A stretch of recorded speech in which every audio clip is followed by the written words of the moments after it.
السلام علیکم۔ اتنے فلسطینی تو ہم اسرائیلیوں نے 20 سال میں قتل نہیں کیے جتنے ضیاء الحق نے صرف 11 دن میں قتل کر ڈالے۔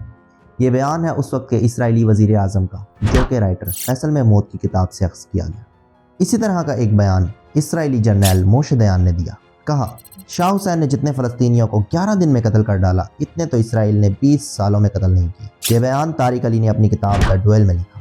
اسرائیلی وزیر اعظم اور موشے دیان نے یہ بیان کیوں دیا؟ شاہ حسین کون ہے؟ جنرل ضیاء الحق کا اتنے سارے فلسطینیوں کے قتل عام کے ساتھ کیا تعلق ہے؟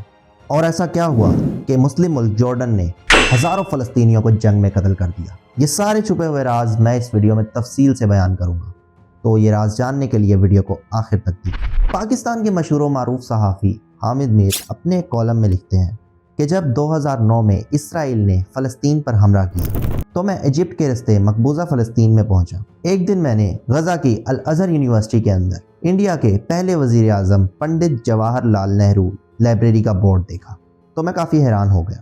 میں نے وہاں کے پروفیسرز کو بتایا کہ 1940 میں قیام پاکستان کی پہلی قرارداد لاہور میں منظور ہوئی تھی۔ 22 سے 24 مارچ تک لاہور میں آل انڈیا مسلم لیگ کے اجلاس ہوئے تھے۔ پہلے دن قائد اعظم محمد علی جناح نے خطبہ صدارت میں فلسطینی مسلمانوں کی حمایت کی۔ آخری دن جو 4 قرارداد منظور ہوئی، ان میں سے ایک مسلمانوں کے علیحدہ ملک کے حوالے سے تھی اور دوسری فلسطینی عربوں کے حق میں تھی۔ اتنی حمایت کے باوجود بھی آپ کی یونیورسٹی میں کہیں بھی محمد علی جناح یا پاکستان کا کوئی نام و نشان نظر نہیں آتا۔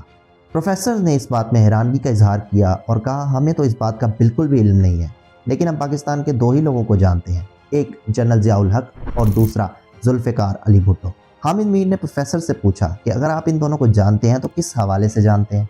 وہاں پر موجود پروفیسر نے کہا کہ وہ 1970 جارڈن میں فلسطین مہاجر کیمپ کے سکول میں پڑھتا تھا۔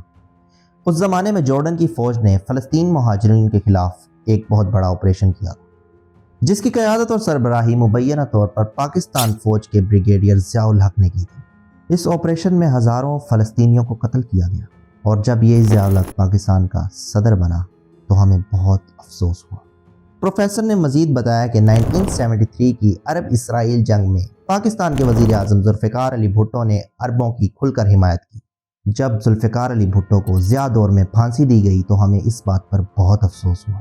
ایک اور پروفیسر نے یہ بات واضح کی کہ ذوالفقار علی بھٹو کے دور میں فلسطینیوں کو پاکستان کے اندر تعلیم حاصل کرنے کی اپرچونٹی دی گئی، یہاں تک کہ اس پروفیسر نے خود بھی کراچی یونیورسٹی سے تعلیم حاصل کی، لیکن ضیاء دور میں فلسطینیوں پہ پاکستان میں تعلیم کے دروازے بند ہو چکے تھے، لہٰذا PLO Palestine Liberation Organization Bharat کے قریب ہو گئی۔ تقریباً 70 سال سے جاری اس مسئلے میں فلسطینیوں کو عام طور پہ اسرائیلی جنگوں کا سامنا کرنا پڑتا، لیکن 51 یعنی 51 سال پہلے فلسطین کی آزادی کے لیے جدوجہد کرنے والوں نے ایک جنگ مسلم ملک جارڈن کے خلاف بھی لڑی تھی۔ فلسطینیوں کو اس جنگ میں بہت سے مالی اور جانی نقصان کا سامنا کرنا پڑا، لیکن دکھ تو اس بات کا ہے کہ بہت سارے پاکستانیوں کو یہ معلوم ہی نہیں کہ اس جنگ میں جارڈن کی فوج کی سربراہی ایک پاکستانی فوجی کر رہا تھا۔ یہ بات ہو رہی ہے 1970 میں 16 ستمبر سے 27 سپتمبر تک جاری رہنے والی جنگ، جس کو تاریخ میں بلیک سپتمبر کے نام سے یاد کیا جاتا ہے۔ بعد ازاں کئی آبزرورز نے لکھا کہ جارڈن کے کنگ شاہ حسین کو فلسطینیوں کے خلاف اس جنگ میں فیصلہ کن مشورہ دینے والے مستقبل کے پاکستانی فوجی ڈکٹیٹر ضیاء الحق تھے، جن کی فوجی عقل اور مہارت سے جارڈن کی فوج کو فلسطینیوں کے خلاف یہ جنگ جیتنے میں مدد ملی۔ اسرائیل کے خلاف 1967 6 روزہ جنگ میں شکست کے بعد جارڈن کے حالات کافی نازک تھے۔ ایجپٹ اور سیریا کے ساتھ جارڈن نے بھی اس جنگ میں بھاری نقصان اٹھایا تھا۔ وہ بیت المقدس، یروشلم، غزہ اور غرب جارڈن کے علاقوں سے ہاتھ دھو بیٹھے تھے۔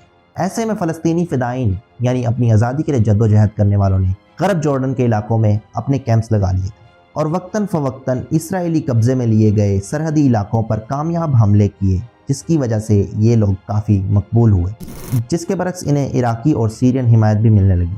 اس سب صورتحال کو دیکھتے ہوئے جارڈن کے کنگ شاہ حسین نے اپنے پاکستانی دوست یعنی بریگیڈیئر ضیاء الحق سے مدد مانگی، جو اس وقت جارڈن کے شہر عمان میں پاکستانی سفارت خانے میں ڈیفنس اتاشی کے فرائض نبھا رہے تھے۔